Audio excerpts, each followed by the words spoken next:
Hai, siapa nih yang udah setia nungguin update terbaru channel Filbert tentang video Ask Me Anything tiap minggunya? Oh iya, mau ngingetin aja biar gak bingung. Yang pada mau tanya seputar saham dan investasi, silakan komen di bawah ya, biar Ko Filbert jawab satu persatu di setiap videonya di hari Rabu, oke? Sekarang pertanyaannya seperti ini, teman-teman. Bagaimana sektor pariwisata seperti Bayu? Oke, saya akan bahas Bayu dari sisi plus and minusnya, biar fair kan memang harus begitu. Nah, Bayu Buana Tbk ini bila kita perhatikan akhir-akhir ini itu sahamnya sedang lumayan ramai. Entah itu karena dia sering pameran di mall atau karena mulai banyak orang yang bahas saham ini. Nah, cuman kalau saya bilang hal pertama saya nyadar dari Bayu ini, kelemahannya itu ada satu, yaitu sahamnya kurang liquid, atau bahkan bisa dibilang sangat tidak liquid. Nah, emang kalau saham gak liquid kenapa sih? Jadi kita itu akan butuh extra effort dan extra waktu bila mana kita tertarik untuk mengakumulasinya.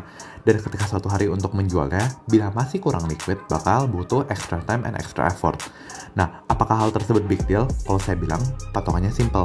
Fokus utama kita ke kinerja. Kalau kinerjanya bagus, sedangkan sahamnya nggak liquid, orang akan rebutan masuk. Ketika itu terjadi, sahamnya akan meroket. Namun di lain sisi, bila kinerjanya jelek dan sahamnya nggak liquid, orang kan akan buru-buru mau keluar. Nah, namun karena nggak liquid, orang nggak bisa keluar, maka apa? Akan ARB berjilid. Jadi ingat, patokan utamanya terkait likuiditas adalah apa? Fokuslah ke kinerja, dimana itu yang akan kita bahas lebih lanjut. Nah, kalau ngomongin kinerja, sebagai perusahaan travel agencies, wajar saja bila perusahaan Bayu ini terdampak pada tahun 2020 sampai 2022 kinerjanya. ROE-nya Bayu itu sempat mencapai 0% di tahun 2020 dan 2021, sebelum recover ke 10% di 2022. Dan untuk 2023, bila perusahaan bisa mampu mempertahankan kinerjanya yang oke, maka ROE-nya akan bisa 18%, di mana angka tersebut saya bilang sangat-sangat bagus. Oke, fakta berikutnya adalah perusahaan Bayu ini memiliki something yang menarik, yaitu cash dia sebejibun, cash rich dia punya cash senilai 1.400 per share. Jadi kalian bayangin, harga sahamnya 1.400, dia punya cash di deposito 1.400 per share. Namun, saya perlu bilang, kalau emiten yang cash rich seperti ini, kita lebih baik ignore aja. Kenapa? Fokus utama kita di kinerja. Toh uangnya kan yang uang sebejibun itu akan berpengaruh bila dia akan bagikan sebagai dividen jumbo kayak TOTL kemarin, atau misalkan dia pakai untuk ekspansi jumbo yang akan meningkatkan labanya. Tapi kalau uang jumbo kamu diam di deposito kan ya gitu-gitu aja, cuman makan dari bunga 3% doang. Gitu. Jadi kembali apa? Fokus ke kinerjanya. Nah, kalau ngomongin kinerja, Bayu gimana sih? Bayu ini, bisnis nature itu memiliki gross margin yang sangat tipis. Gross profit margin dia overall tuh sekitar 7% dan net profit marginnya 3% doang. Tipis sekali kan?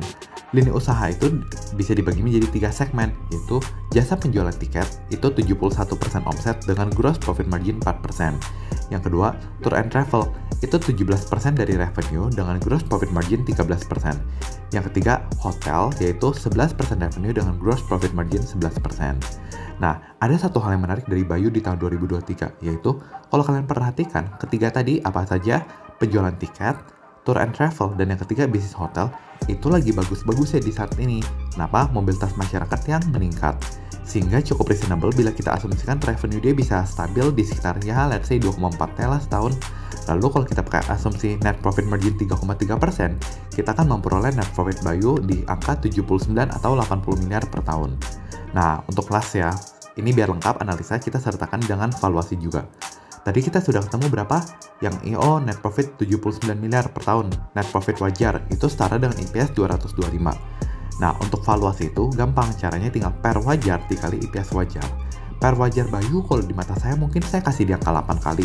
Nah, untuk per wajar ini kembali itu valuation is an art. Tiap orang pasti beda. Ada yang kasih 10, ada yang kasih 6. Kalau saya mungkin saya beri angka 8. Per wajar 8, EPS wajar 225. Sehingga bila kita kalikan diperoleh harga wajar 1.800. Nah, dan ini untuk penutupnya ada juga bonus dividen. Untuk dividen tahun depan ya kita bisa expect di sekitar angka 50 per lembar, cukup wajar kok angka segitu. Begitu. Nah, dengan analisa di atas, apakah Anda tertarik dengan Bayu atau jangan-jangan sudah pegang? Silahkan komen di bawah ya. Terima kasih dan sampai jumpa di kesempatan berikutnya. Bye-bye.